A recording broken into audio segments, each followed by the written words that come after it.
Graça e paz a todos.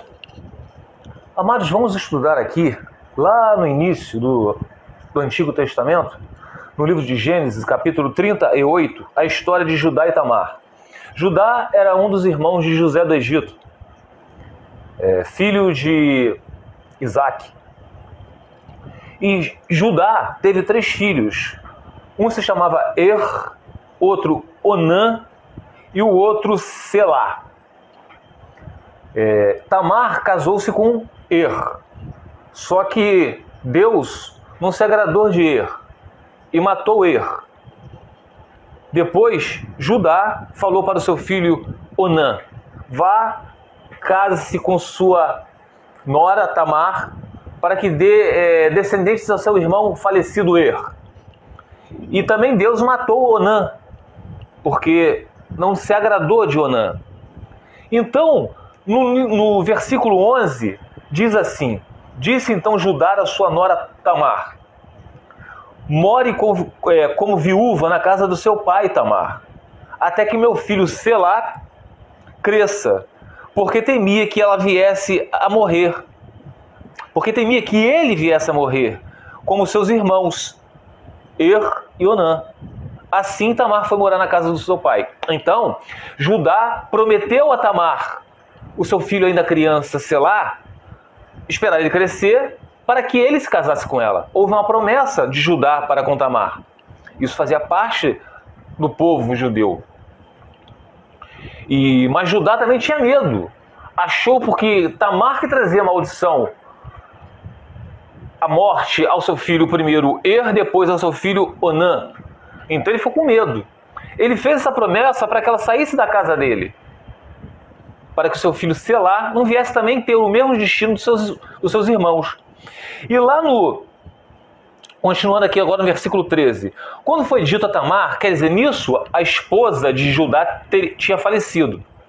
Quando foi dito a Tamar: seu sogro está a caminho de Timna para tosquear suas ovelhas, ela, Tamar, trocou suas roupas de viúva. Até então ela estava esperando pela promessa de Judá. Cobriu-se com o véu para se disfarçar e foi sentar-se à entrada de Enaim, que fica no caminho de Timna. Ela fez isso porque viu que, embora Selá, um dos filhos de Judá, fosse crescido, quer dizer, ele já tinha crescido, ela não tinha sido dada em casamento. Quer dizer, a Tamar anotou: poxa, Selá, o filho de Judá, que ele prometeu, que ele era criança ainda, ele prometeu me dar ele em casamento, para continuar a descendência. E ele cresceu e ele não me deu ele como marido. Então, ela não tinha sido dada em casamento. E pulando aqui agora, meus amados, no versículo 24, diz assim, cerca de 3 meses mais tarde, disseram a Judá: sua nora Tamar prostituiu-se e na sua prostituição ficou grávida. Disse Judá: traga-na para fora e queime-na viva. Parando por aqui. Amados, eu resumi esse capítulo 38 do livro de Gênesis para poder chegar até vocês a hipocrisia e a mentira de Judá. Judá mentiu para Tamar, dizendo que daria seu filho. Houve uma promessa de dar seu filho, assim que ele crescesse, como marido para Tamar. E Judá não cumpriu essa promessa. E Judá também, no seu erro, ela viu que ele não ia cumprir a promessa. O que ela fez? Ela se prostituiu. Ela se deitou com o pai de Selá, com Judá. Judá não sabia que estava se deitando com ela, que ela estava com o rosto coberto. Ele pensou que ela fosse uma prostituta cultual. E quando Judá, mesmo sem saber, na sua hipocrisia, viu que ela, a prometida em casamento ao seu filho Selá, que ele não cumpriu com a promessa dele, mas que ela estava grávida, ele queria apedrejá-la, queimá-la. Por quê? Porque era sentença de morte para quem se prostituísse. Ela estava prometida em casamento a Selá, por mais que Judá não tinha cumprido o seu acordo com Tamar. Isso nos remete ao livro de Mateus, capítulo 19, versículo 9, que diz assim, Mateus 19, versículo 9. Eu lhes digo que todo aquele que se divorciar de sua mulher e se casar por outra, estará cometendo adultério. E quem casar com uma divorciada do seu marido estará cometendo adultério. Mas Tamar, ela foi prometida em casamento, ela era viúva. Então, o adultério aqui para ela não serve. Ela era uma viúva. Ela estava esperando pela promessa que Judá fez a ela, dando seu filho Selá em casamento. Exceto por fornicação, por imoralidade sexual, aí tem que repudiar. Então, é isso que eu queria trazer para vocês. Ali, Judá estava jogando na cara de Tamar essa lei. Exceto em caso de fornicação, de uma imoralidade sexual, porque se Tamar estava grávida, então ela cometeu uma imoralidade sexual. Por isso que aqui Jesus falou, exceto em caso de imoralidade sexual, em prostituição, tem que repudiar.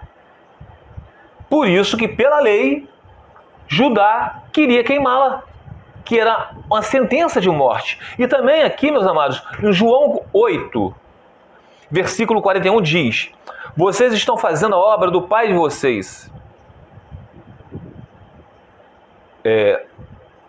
Protestaram eles, nós não somos filhos ilegítimos, o único pai que temos é Deus. Então, o que é um filho ilegítimo? Filho ilegítimo, no caso, seria o que aconteceu com Tamar, porque ela foi prometida em casamento a Selá, filho de Judá. Mas eles não se casaram, e ela se encontrou grávida. Aquele bebê era um filho ilegítimo da sua prostituição. Então, meus amados, vamos acordar. Parem de dar ouvidos a esses falsos mestres que dizem que abram exceção em Mateus 19,9, dizendo que aquilo ali serve para casado. Não. O homem que se divorcia da sua mulher e se casa com outra, para casado, comete adultério. E quem casa com uma divorciada que não queria se divorciar? No caso eu aqui, ó, eu estou divorciado hoje. Eu não queria o divórcio, a minha esposa quis, porque ela é uma descrente. Então, quem se casar comigo, mesmo eu não querendo, mesmo eu não tendo sido que pediu o divórcio, quem se casar comigo vai estar adulterando junto comigo. Aí tem uma exceção. A exceção é para quem é como Tamar. Ela foi prometida em casamento, mas ela não era casada. Mas ela se encontrou grávida. Isso é uma prostituição. Exceto em caso de prostituição, tem que repudiar. Existe alguma coisa difícil de entender isso? Jesus está no Antigo Testamento. Jesus está no Novo Testamento. Quando estudamos o Antigo Testamento, nós entendemos que ele serve para a igreja.